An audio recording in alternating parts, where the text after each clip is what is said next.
Driver claims he was searching for his Twit car before flipping his truck and hitting a highway sign. We're going to start the show over, and I'll go ahead and cut all this out. I apologize about that. I have a lot of feedback. I can't figure out where the heck it's coming from. So I don't like using headphones, so I have to mute the output. I can tell what the mic is doing, and I had my little red mute button on the microphone itself. So anyway, a truck driver was saying he was searching for his Twit car, back to the story, and moments before he overturned his truck and crashed into an overhead sign. Accident happened on the Interstate 16 in Savannah, Georgia. According to witnesses, they say that the truck driver was driving normal and maintaining his lane until he approached the exit. He was taking the curve. His truck started to drift off to the right, and he went into the grass, the reports say. Shortly after, he struck a guardrail and it ended up striking the overhead sign pole, and the truck and trailer ended up laying over on the left side. So he's going down the shoulder, started veering off to the right, and then he laid it over to the left. Police responded to the scene, reporting that once the driver got out of the rig, he stated he was looking for his Twit card prior to the crash. He got cited for distracted driving and failure to maintain his lane. He was taken to a nearby hospital for injuries to his shoulder. And in this story, a driver is so toasted he forgot to deliver his load. Sometimes I wonder how toasted I am, and trust me, I did not have anything to drink before I started the show that I keep forgetting to unmute myself all the time. Arizona troopers say a truck driver was pulled over on Interstate 40 that he was so impaired that he forgot to deliver his load.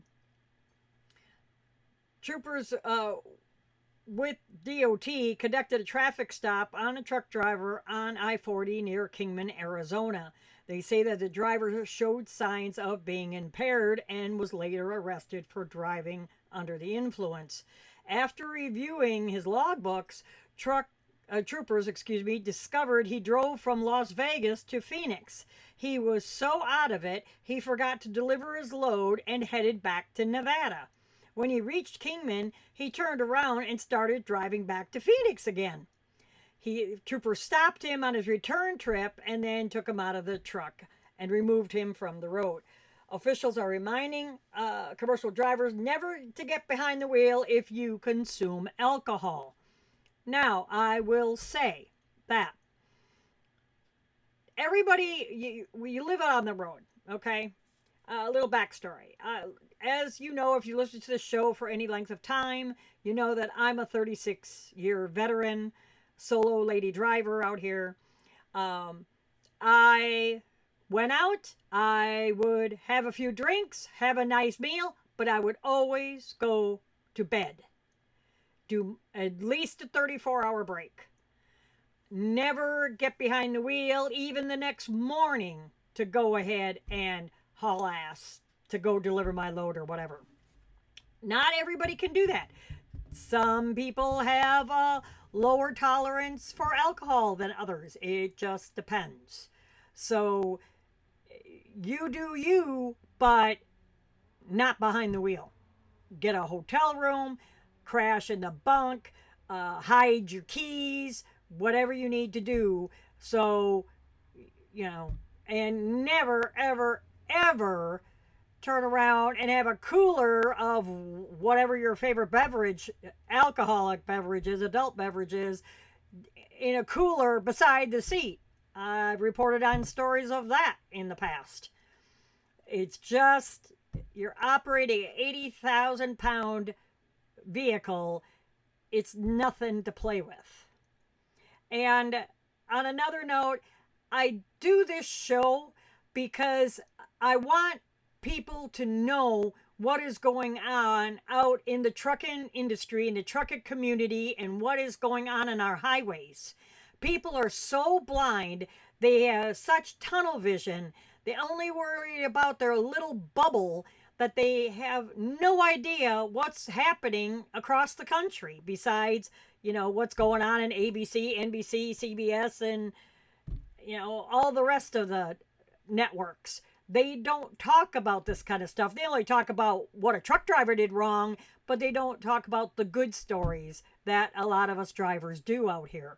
So I try to be fair, but also give it my insights from a woman out here that used to be in the trucking industry. When I started the podcast, I was a driver, and I've since retired, in 2024. But I don't get monetized. Everything I have, all my expenses are out of pocket. So I'm trying to do this as a public service, whether I'm talking about the weather, accidents, regulations, whatever the case may be. I'm trying to do this as a public service for everybody, for y'all. And so I greatly appreciate everyone that tunes in to listen to me speak about what I feel passionate about. And, there's going to be some stories in here tonight that, honestly, you cannot make this crap up. Seriously. But let's go on to the next one. Enough of my soapbox. Let's go on to the next one. Transportation Secretary Duffy reports 11,500 unqualified drivers have been removed from our highways. In a social media post, he says that 11,500 unqualified truck drivers have been removed from the road. He regularly shares updates through his social media channels on how many truck drivers have been sidelined for failure to demonstrate knowing the English language. Since the violation was returned to status as an out-of-service violation by the Commercial Vehicle Safety Alliance, CVSA, on June 25th of 2025. According to FMCSA, Federal Motor Carrier Safety Administration, database that they compile roadside inspection violation data from all over the country, the latest tally of nationwide out-of-service English language proficiency violations is 10,530. On December 10th, Duffy reported that 9,500 truck drivers had been removed from the road for this English language proficiency violation. While this law has been long-standing, requires truck drivers to possess enough proficiency in English to communicate with law enforcement and be able to read the road signs, speed limit, no passing, construction, etc., etc. The rule was never enforced and was relaxed in 2016, according to the previous administration, after FMCSA memo directed law enforcement agencies not to take truck drivers out of service for proficiency issues. Then, in April of 2025, the White House executed an executive order demanding the increased enforcement of federal English language requirements for truck drivers, and thus sparked the push for the return of these stricter language standards for commercial vehicles, which should have been happening for decades.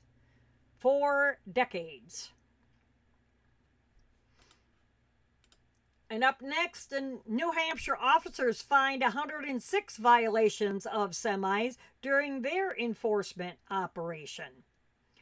Law enforcement agencies in New Hampshire partnered for an enforcement effort held in response to complaints from residents about unsafe semis.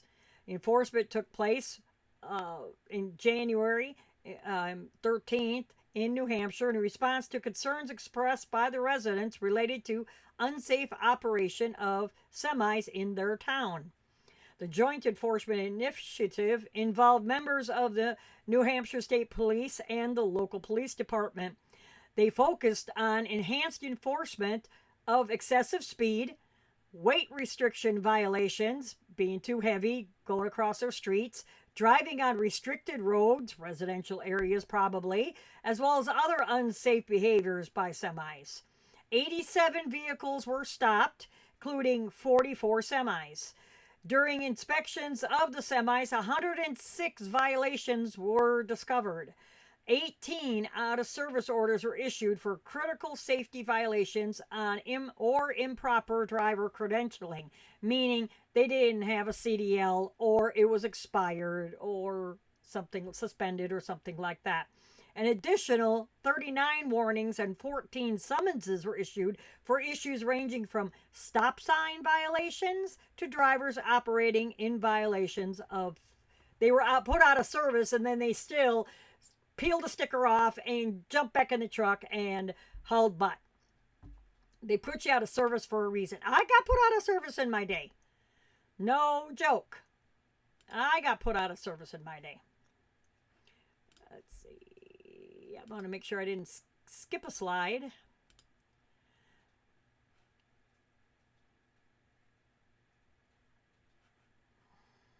One second here. Oop.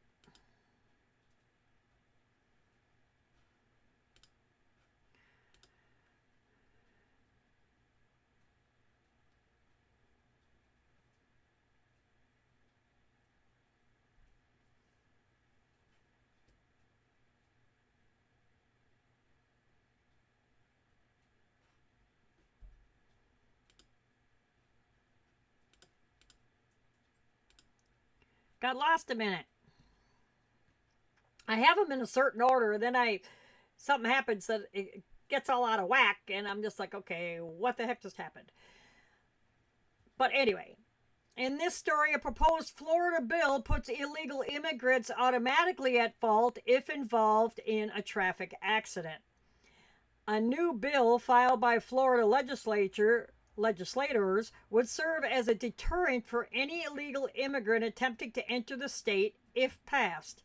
The package, Senate Bill 1380 and House Bill 1307, was filed by Senator Jonathan Martin and Representative Bernie Jakes on the January 13th. The bill package would include the following: prohibits all commercial driver license, pre-licensing instruction, testing, and procedures from being given in any other language than English. Removes illegal aliens as covered employees in workmen's compensation statute.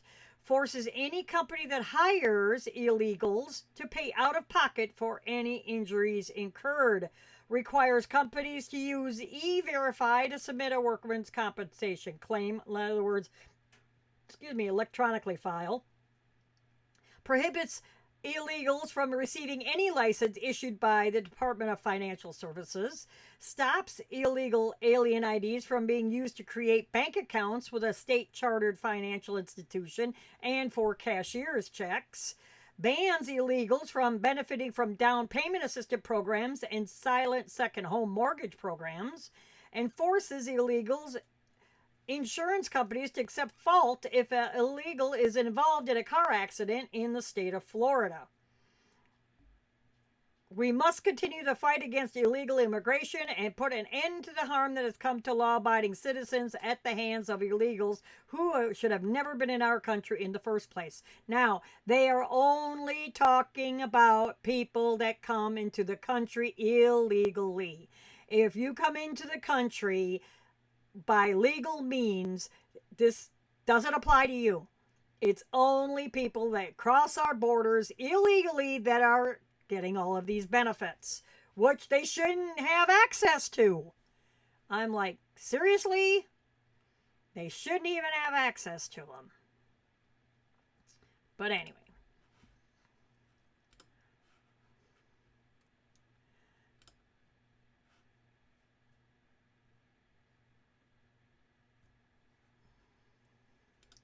And please like and subscribe and share and tap on the button so you get notifications every time I go ahead and post something or do a live stream so you won't miss another episode.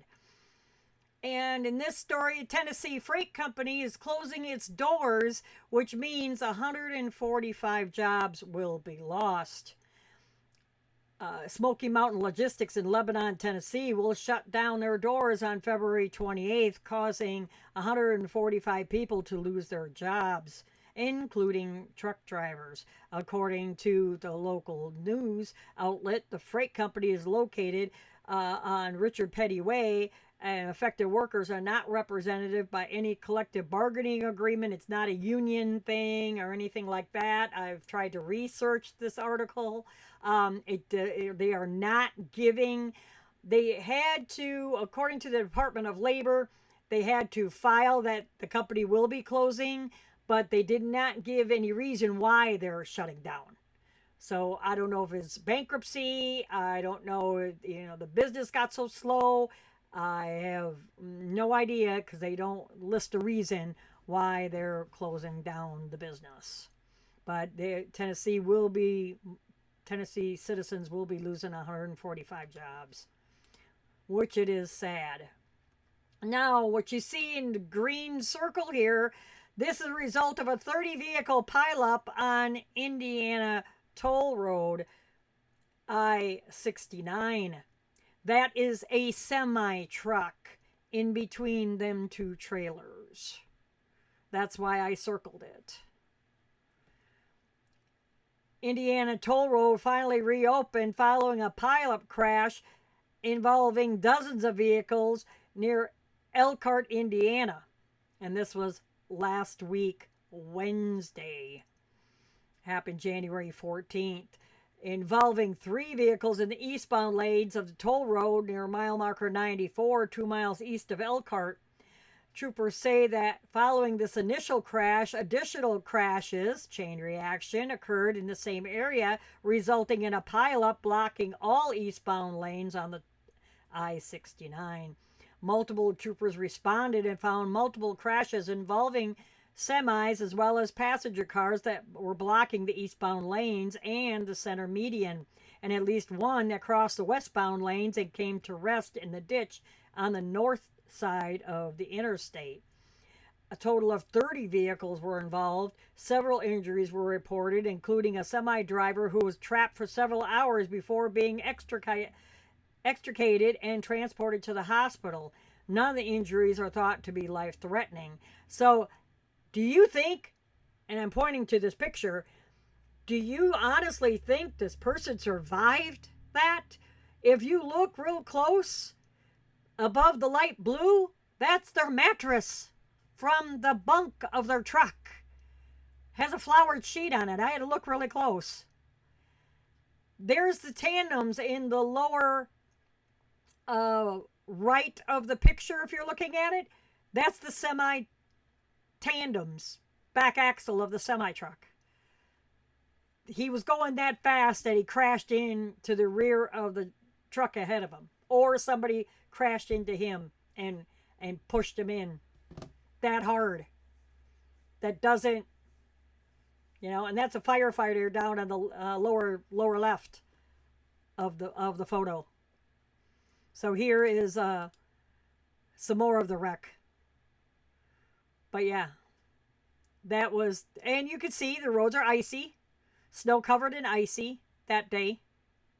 So it's not, exactly, like I said, wreck happened, and then it happened, it was a chain reaction event that happened after that.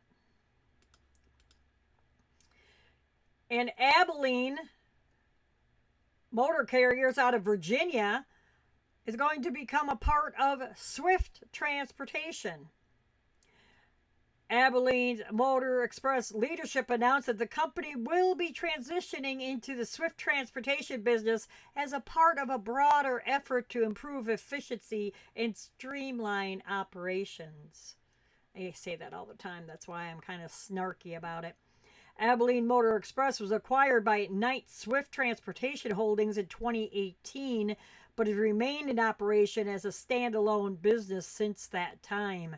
They'll continue operations until the next week, the end of January, at which the time's company's resources will then transition to Swift.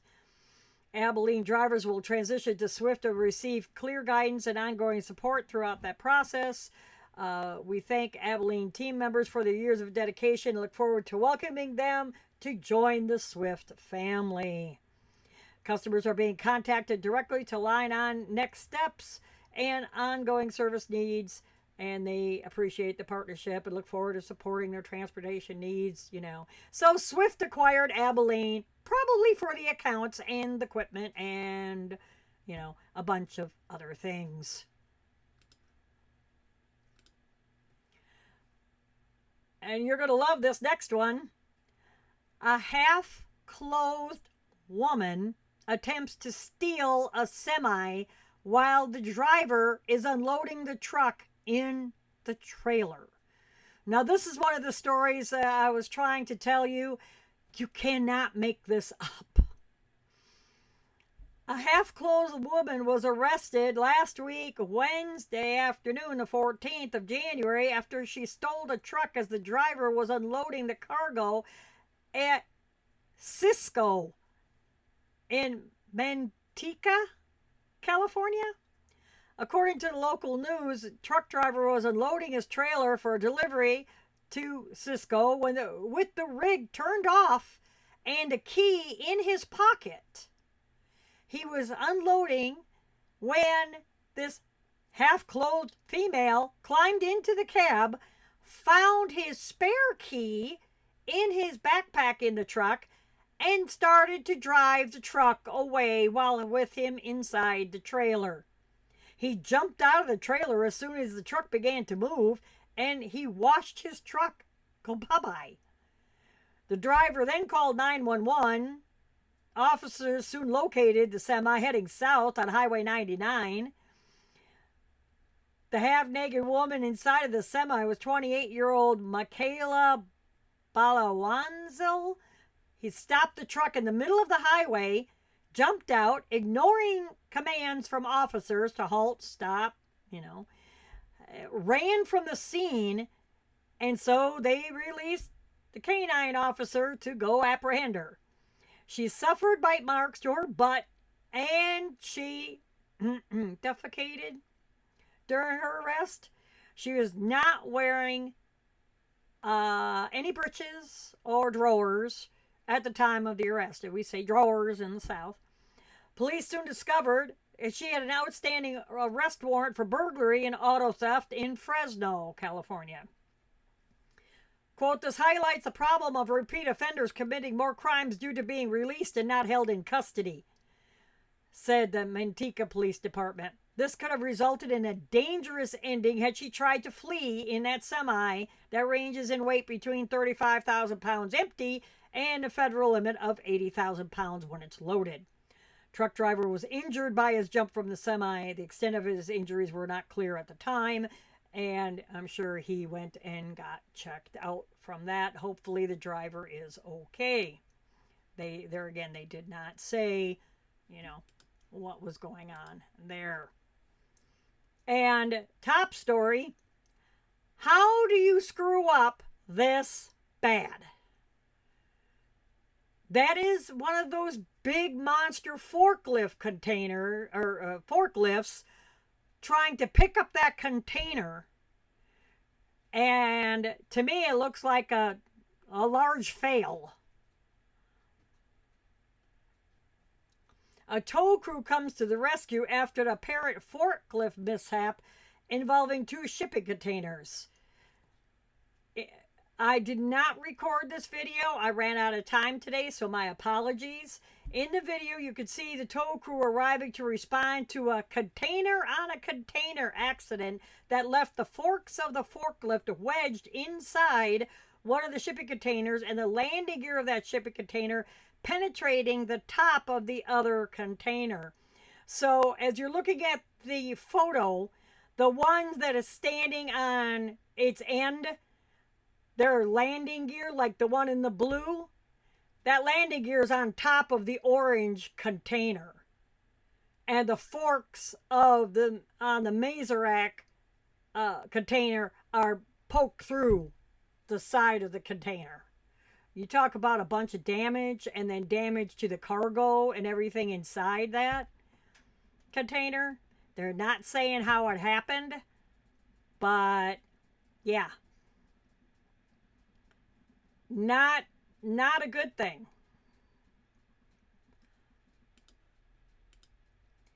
And This dump truck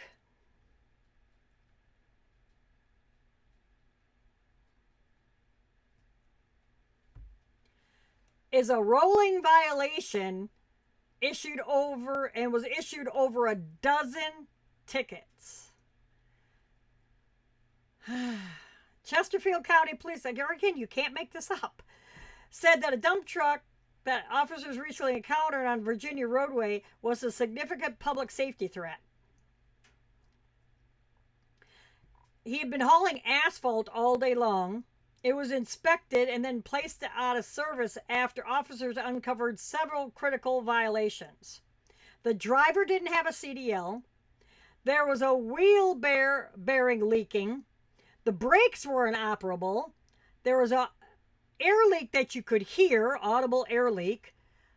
20% brake rules, so the brake shoes that I showed you last week, those big shoes that were inside the drum, they were down less than 20%.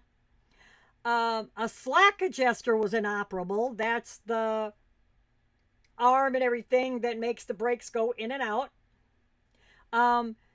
Exposed belts on the tires of the tread. Less than 2 30-second tread depth on the tires. It's supposed to be 4 30-seconds, so it's supposed to be double that. And that's minimum. And 3 of the brakes were out of adjustment of the required 8. So there were only 5 that were adjusted right. So at least they got this truck off the highway before he killed somebody with no brakes. And I hauled asphalt. Asphalt's heavy and it's hot and heavy. So thank goodness they are doing their job, even though it's a lot of times it's a pain in the butt. They are doing their job.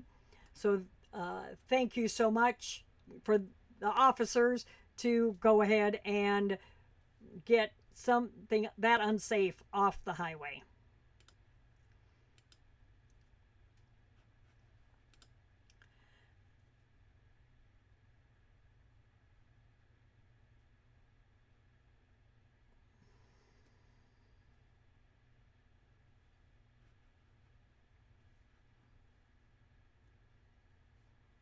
And Department of Transportation, DOT, turns to AI to help identify truck fraud. Department of Transportation Deputy Secretary Stephen Bradbury says that the department will turn to AI as it works to better identify and address trucking fraud throughout the country. We had an annual meeting of Transportation Research Board in D.C. last week, Wednesday. We also plan to use AI to accelerate a rulemaking process, he said in a speech. Quote, we want to use advanced data analytics to improve the accuracy and effectiveness of our enforcement efforts. One example of that is to identify fraud in the trucking industry, identify instances where trucking companies are using illegal foreign drivers, and that's happening very extensively, end quote. It's eating the lunch of American truckers because it's driving down unreasonable levels of the compensation for truck drivers. In other words, he's trying to say it's cutting freight rates. That's something they're going to take on. Further details on how the AI-driven data will lead to further crackdown on illegal truck drivers was not discussed at the time. So they're definitely starting to use AI to be a good tool. And 6 people are sentenced in a multi-state scheme to steal at least 14 semis loaded with expensive stuff. They were sentenced participating in a scheme to steal loaded semis when drivers stopped to rest, refuel, or park. Last week, Friday, the U.S. Attorney's Office for the Southern District of Indiana announced the sentencing for participating in a massive multi-state cargo theft conspiracy ring. So the Gonzalez, 51, of Florida, 13 and a half years, $1,165,193. Conspiracy, possession of stolen goods from interstate commerce, and interstate transportation of stolen property. This Carlos, 46 of Louisville, 7 years. He got a 7 years and 11 months. $1,765,193. I guess they split it through everybody. He got conspiracy, 2 counts of interstate transportation of stolen property. Another guy got 3 years. Another one got 2 years, 10 months. Another one got 2 years, 9 months. Again, all conspiracy and interstate transportation of stolen property. And this Rodriguez got time served. That officials say that between November of 2021 and May of 2023, these gentlemen traveled to distribution facilities issued by national companies such as Meta, Microsoft, and L Brands located in Indiana, Kentucky, and Ohio. After surveilling the facilities, they followed departing semi-trucks containing commercially high-end electronics and other items and waited for the truck drivers to park, to rest, or refuel. Then they stole the semi. Quote, in many instances, the group abandoned the stolen semi nearby and reattached the trailer to a different semi they operated. To evade law enforcement, they painted over logos and identifying numbers and used different license plates on the stolen trailers. So they had the whole scheme worked out. They changed the tags, they covered up any MC numbers, USDOT numbers, any company identifying information. Like I said, I've seen drivers pull off stickers, pull off the sign on the side of the truck, and there was a completely new sign underneath, and took off with the cargo. You know doggone good and well they're going to sell it on the black market. But this group carried out at least 14 separate cargo thefts, resulting in over $2 million in just the Oculus virtual reality headsets, $940,000 in Microsoft products, $1 million in Bath and Body Works and Victoria's Secrets merchandise, $669,000 in JBL audio products, $180,000 in Logitech products, $480,000 worth of Bose audio speakers, among other stolen items. These thefts had real consequences for consumers and businesses, increasing costs and disrupting the flow of goods across the country. What this group attempted to do was a sweeping attack on the backbone of U.S. commerce. Okay, so then they go into their big spiel. But it was ultimately dismantled through the unified work of federal, state, and local law enforcement.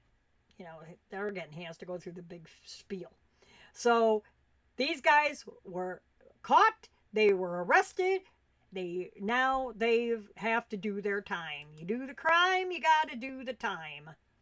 And in this next story, a judge threw the book at a truck driver in Ontario, Canada, after he caused a crash while he was on his phone.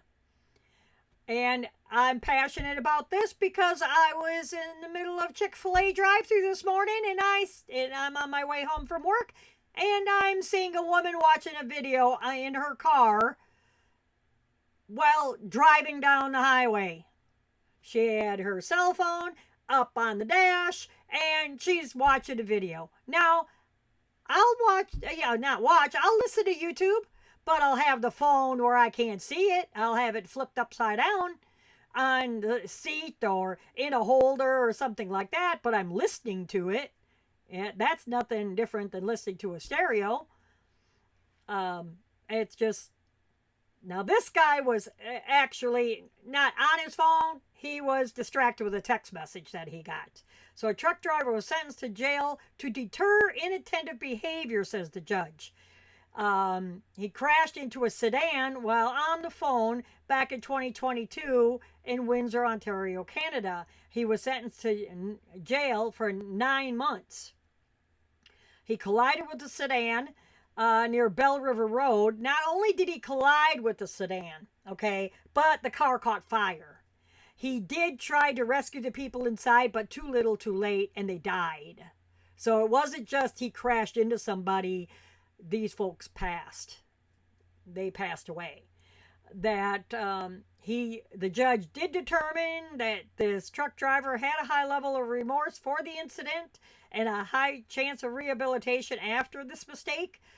But despite these positive attributes, the judge chose to use him as an example by sentencing him to 9 months in prison. Also, be unable to drive for 4 years after he's released. So he lost his CDL just that quick. It's the judge says, I'm hopeful that this will deter inattentive. Excuse me. Let me try that again. I hope this will deter inattentive behavior by other drivers. Driving remains a privilege, not a right, said the judge. So they threw the book at that driver.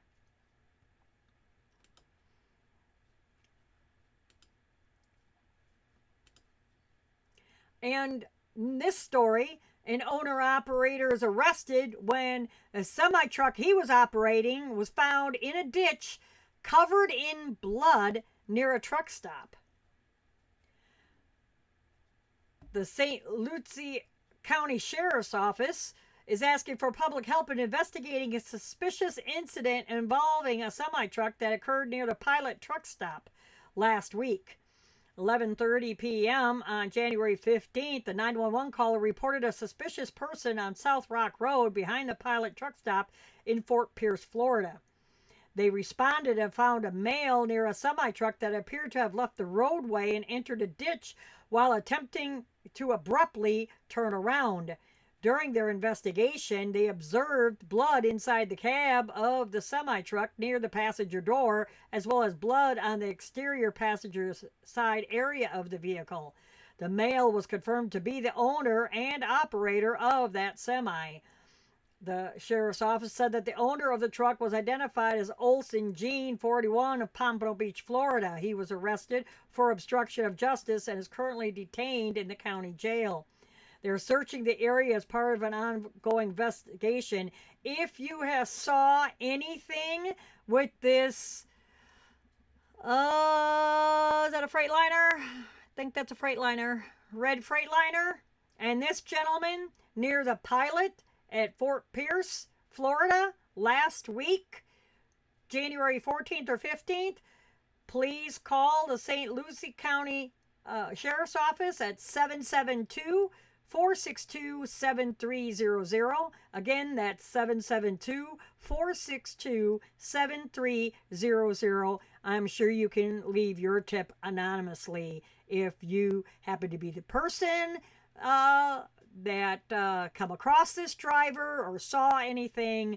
Please, please, please, if you saw something, say something.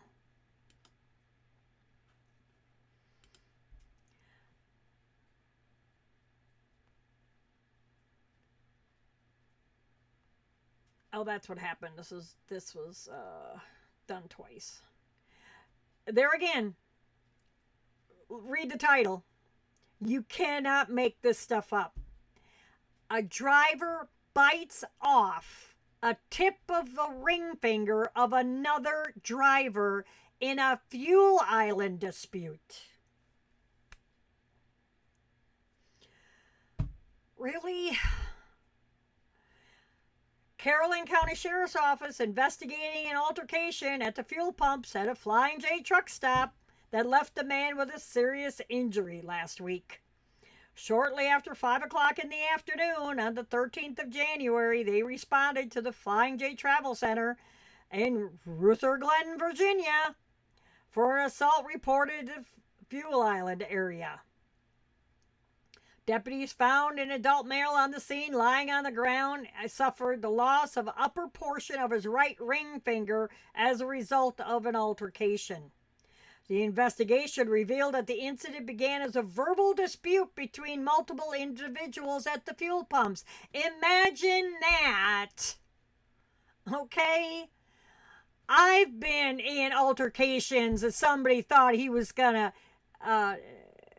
clean my clock or something at a fuel island in Arkansas already in my career. a guy was going to come up and balled up his fist and everything because I didn't move ahead far up enough for him in the fuel island. When that fuel island in Arkansas, and you know where I'm talking about, it's at the exit 260, is offset. So at the very end one, you move in too far, you're in the middle of the road. All I was doing is walking inside to get my fuel receipt, and I was leaving. And you're going to ball up your fists at me? I told him, go ahead. In front of all these witnesses, you go on ahead and hit a woman. See how much of a man you really are.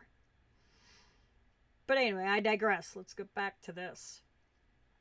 Police searched the area and were able to locate the severed portion of the victim's finger on the asphalt near the fuel pumps. Victim and the severed finger were then transported by ambulance to a nearby hospital. The sheriff's office also said that witnesses attempted to intervene in the altercation and to separate the two guys. After reviewing the video evidence and taking statements from the witnesses, they arrested this guy, Mr. McGuire, 54, of Bristow, Oklahoma, on malicious wounding. After being booked in jail, he was released on a secured bond. The incident remains under investigation. So not only road rage, but you're pissed off because somebody didn't move up in the fuel island. Now, on the flip side of that coin, I have also been in fuel islands where somebody will park at the fuel pump and go in for 2 hours and take a shower. That would make any driver pissed. No joke. Do your business, fuel your truck, go park. Don't be taking your time. Don't be getting food.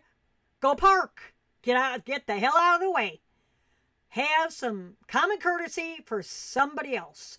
That is the problem with the society, in my opinion. Nobody has common courtesy for anybody else anymore. They all are tunnel visioned. All they give a shit is about themselves. We all have to get along. We all have to share the highway. And we all have to share fuel islands. You know, this kind of crap is uncalled for. It really is. Just in my opinion, is damn slap ridiculous. And up next, this truck driver is facing charges for starting a fire because he didn't crank up his landing gear on his trailer and it was dragging the highway, and he started a fire from the sparks. This happened in Sedgwick County, Colorado, and that sheriff's department says that a truck driver is facing criminal charges after allegedly starting a prairie fire by dragging landing gear along an interstate in Colorado. This happened about 1 o'clock in the morning last week, Saturday, January 17th. Sheriff's office reported that a wild land fire ignited and been contained with help from multiple agencies, fire departments, communication centers, medical services departments, and community departments from across that region. So it was a pretty good fire. There was contained inside the boundaries of I-76, Highway 59, County Road 18, and County Road 19. That's 4 different highways. And no structures were lost and no injuries were reported. So it was mainly grass, and I'm sure it was pretty dry out there. Following containment of the fire, they received a tip along with video footage showing a semi-truck traveling eastbound on I-76 near mile marker 165 while dragging the lower landing gear of the trailer, producing sparks that ignited the prairie fire.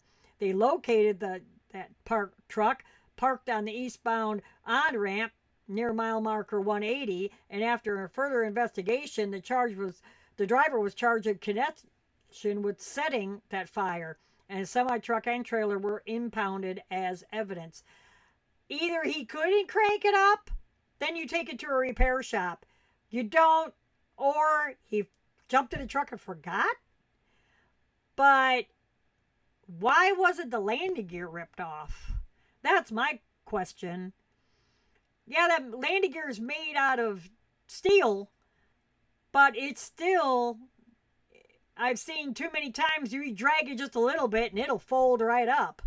So I don't know what kind of, it doesn't say what kind of semi trailer it was. I don't know if it, steel or whatever. But to be dragging it that long, to have that many sparks to start a prairie fire, I'm surprised. I'm sure it was all mangled and everything. There again, that's my speculation. That's my guess on that. And California Highway Patrol in this story is warning fog season is here after multiple accidents were reported. 2 major accidents happened last week Friday on the 16th and Saturday on the 18th in Fresno County, California. Friday morning incident involved 4 semis on a foggy highway 43 near Hanford. Officers did not allow news crews on the scene due to possible toxins that were spilled in that accident. California Highway Patrol of Fresno office says there was no serious injuries in the accident, but the mangled wreckage caused major delays. They say that you need to plan accordingly, change your normal routine. It may be necessary. Postpone or delay your trip until the fog lifts. Leave early to allow extra travel time at slower speeds. Buckle up and put your headlights on low beam. Put away phones and other distractions. And most importantly, slow down. Remember last week I had the t-shirt? Slow the F down? Well, it's still up for sale, so stop by my merch store to get yours today.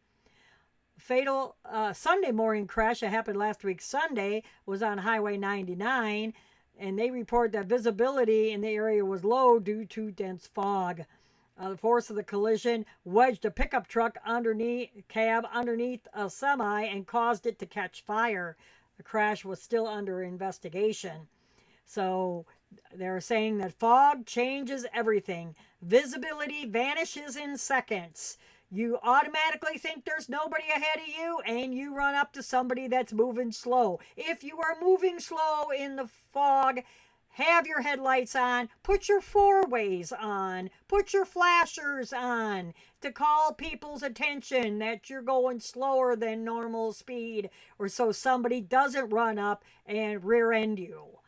Always look out for yourself and be defensive driving, because nobody's watching out for you. You need to watch out for yourself.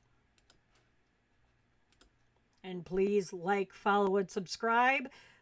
Click on the bell below. I greatly, greatly appreciate it. That helps me get out into the algorithm so more people can watch the show. I appreciate everybody's help that already has subscribed to the show. And, I got a question for everybody. When are you truck drivers going to stop throwing pee jugs out everywhere, or stop peeing in truck stop parking lots because they're too damn lazy to go inside and use the bathroom? When y'all gonna stop it? When y'all gonna knock it off? And especially 100-degree heat in the summertime, you roll into a truck stop, all you want to do is go in and get something, cold drink, have some lunch, and the first thing you smell when you get out of your truck is piss. I'm like, it was curls your nose hairs besides your stomach. My stomach does flips thinking about it. When are you gonna stop? When are you gonna stop pissing on your tires? Oh, I'm cooling off a tire. That was so 70s and 80s anymore. And I'm like, oh my God. And then the pee bottles everywhere. You know what you do? Take Pine Sol. I was trying to think of it earlier before the show. You take a little bit of Pine Sol floor cleaner. Put a little bit in the bottom of a bottle, or a jug, or a laundry soap bottle. Use that for a pee jug. You don't have to have a gallon jug, but any kind of a jug. Have a little bit of laundry soap at the bottom of it. Anything to deter the smell. Then you act like you're doing laundry. You go in, take your little laundry jug. After you fill it up, you go into the restroom and you pour it down the toilet. It's not a big deal. Wash it out, carry it back to the truck, put a little more laundry soap in the bottom, just a little bit. Few drops. Don't need much at all. It's not that hard of a deal. Not that you go in a porta john. Well, some of you might, or might not.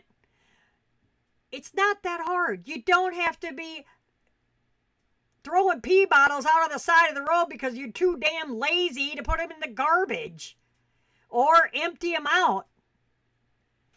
And I've also seen in New Mexico, I think it was New Mexico, rest areas don't even want you bringing in their pee jugs into their rest areas and to empty them out in their toilets. There's a big sign at the front of the entrance of the rest area. No outside pee bottles allowed. I'm like, wow. So then you just hide it in a Walmart bag and take it in anyway. Just saying. There you go.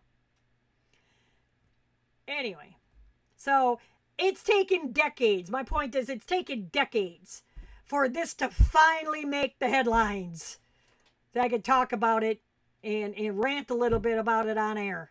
Finally, it's taken decades to address this issue. That's how bad it's gotten out there with, peeing in a bottle and chucking it, or peeing outside of your truck. I'm like, wow.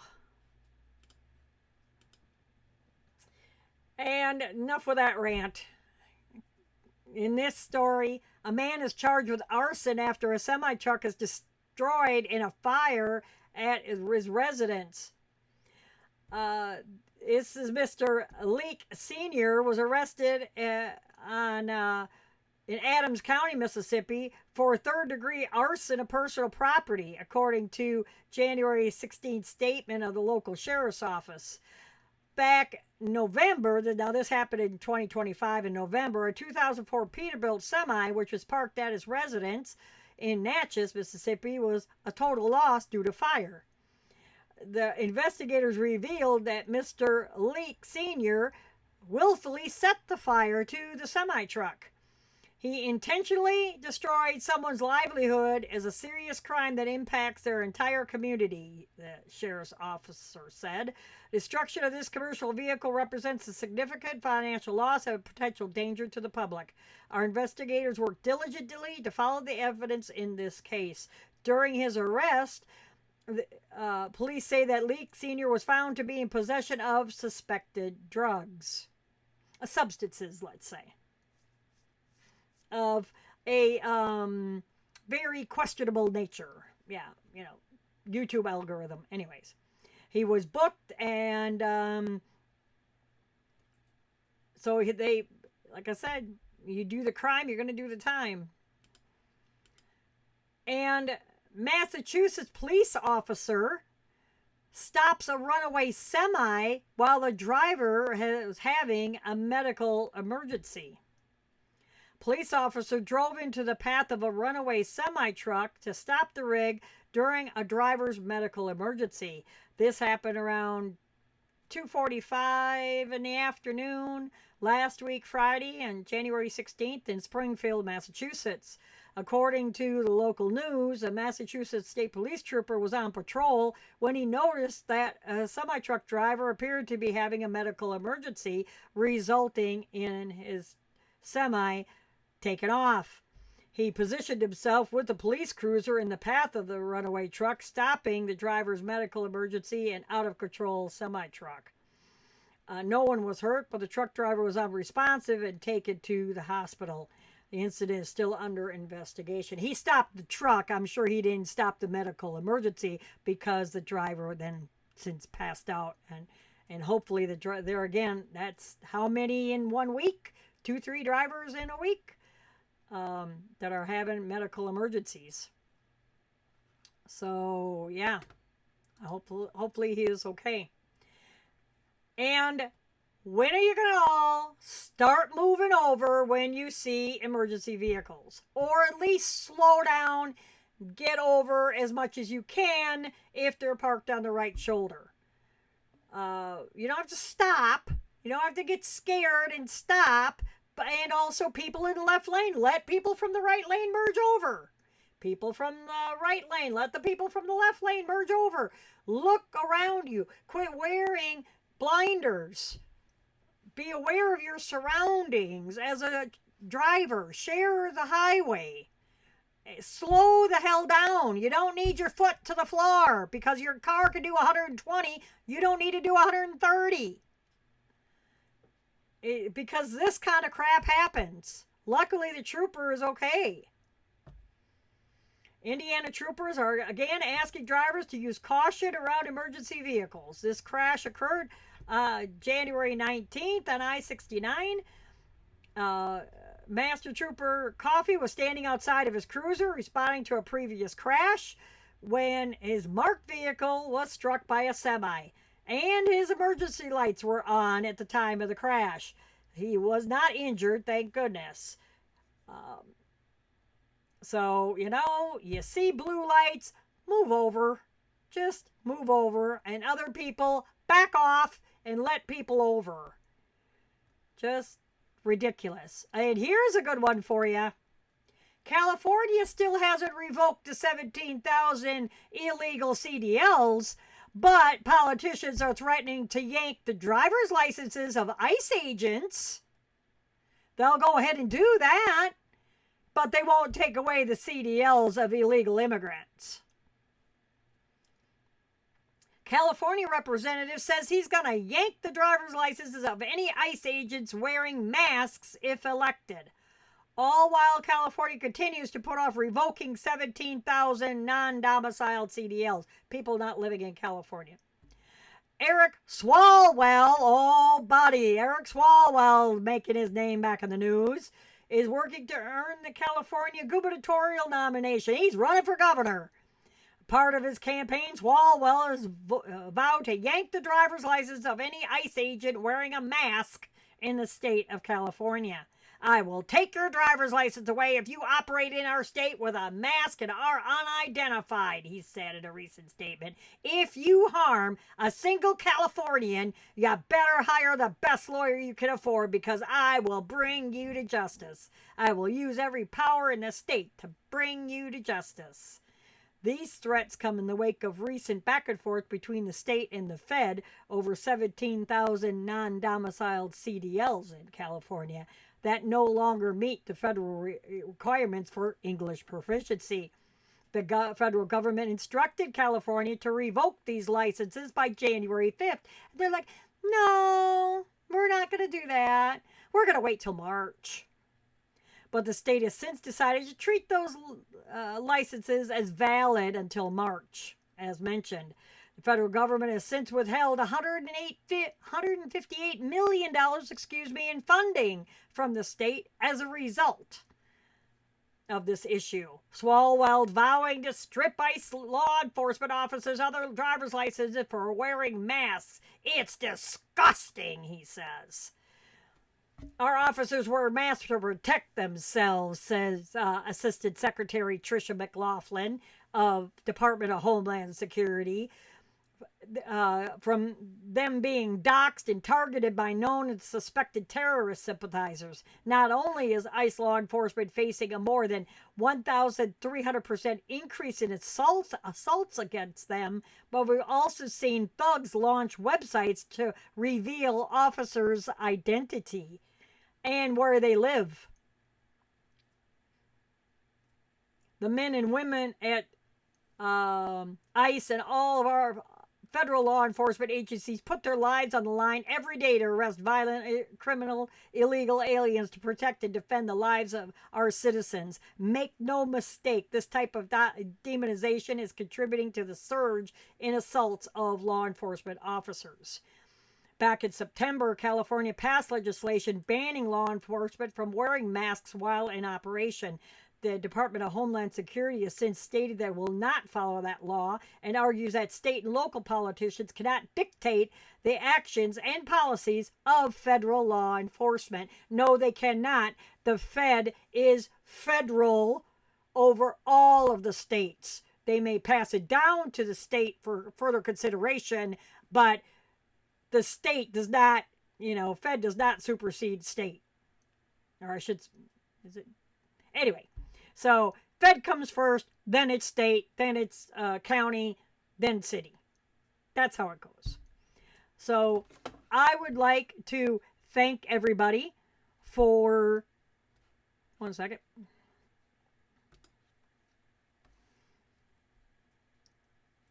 There I am. I'd like to thank everybody for tuning in again this week.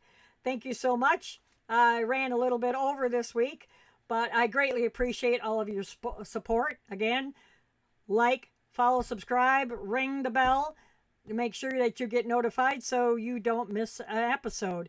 Stay safe, stay warm, stay off the roads if you don't need to be out.